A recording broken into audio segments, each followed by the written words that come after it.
Community Women Against Hardship provides personalized programs and services to help families become more self-sufficient. Joining us today is co-founder Gloria Taylor and one of the vendors participating in the annual walk from Siteman Cancer Center and Washington University School of Medicine, Dr. Kia Davis. Thank you both for being here. Thanks for having me. Glad to be back. It's always great to see you, and I love talking about this event because I know it has a lot of impact in the community. Before we get going on what's coming up in May, remind people what Community Women Against Hardship does as a nonprofit. Okay, Community Women, we're now 31 years in the community, and we've helped over 8,000 family members. Wow. And when we say that, we serve the whole family. So if grandma's there, uncle, whoever's part of the family has the impact of our services. The first thing that we do when people in the community refer people to us, we're not a open door policy where anyone can just come in. So a church member, a pastor, or any social service agencies, they're the people that refer people to us because they have the knowledge of knowing that they're struggling with some poverty issue. And so we then do a home visit.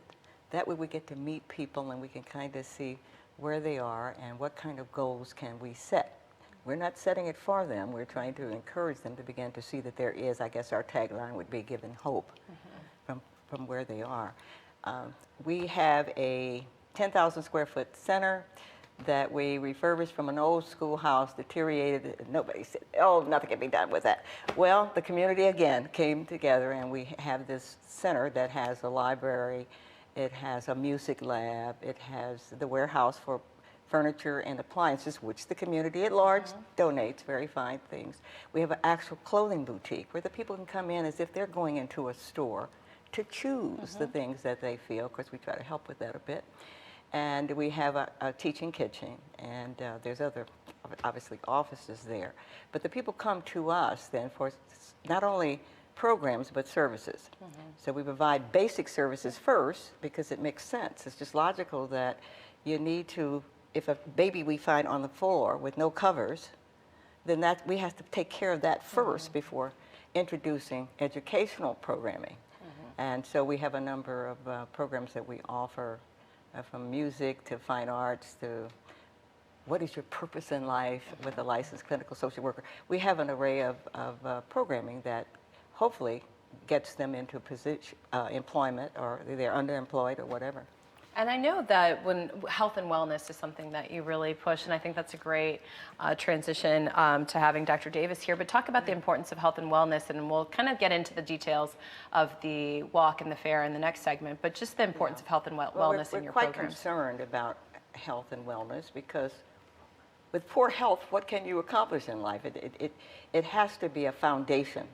And that's one of our major programs in terms of the interest, because so many of these families are experiencing all kinds of diabetes, heart disease, and all these things, and many of them are not insured.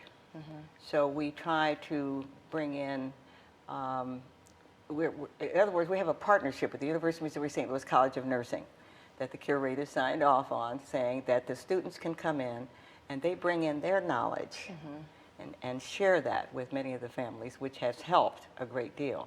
People don't realize that food has a lot of ingredients that we shouldn't be eating, and so that's part of what we do. And Dr. Davis, I mean, I know we're going to get into kind of the details, and when you hear the term PCAD, I know that stands for the Program to Eliminate Cancer Disparities. Right. But I mean, you're going to be at this fair talking about some of those things as well. Is that correct? Absolutely. So there's a team. PCAD is a team, right? Like, I'm just one representative, but there's so many folks that are involved in community outreach and education. And so we really educate around 3 areas in terms of breast cancer, prostate cancer, and colorectal cancer. And so we really push prevention. So what are the ways that you can prevent cancer from happening, and also to promote screening, because if it's caught at a very early stage, then your outcomes are drastically better. Well, I want to get into some of the details, and I know you might not be the specific person who's going to be at the fair, but just again about this collaboration as well. We're going to take a quick break, but we have the information there for you on the screen.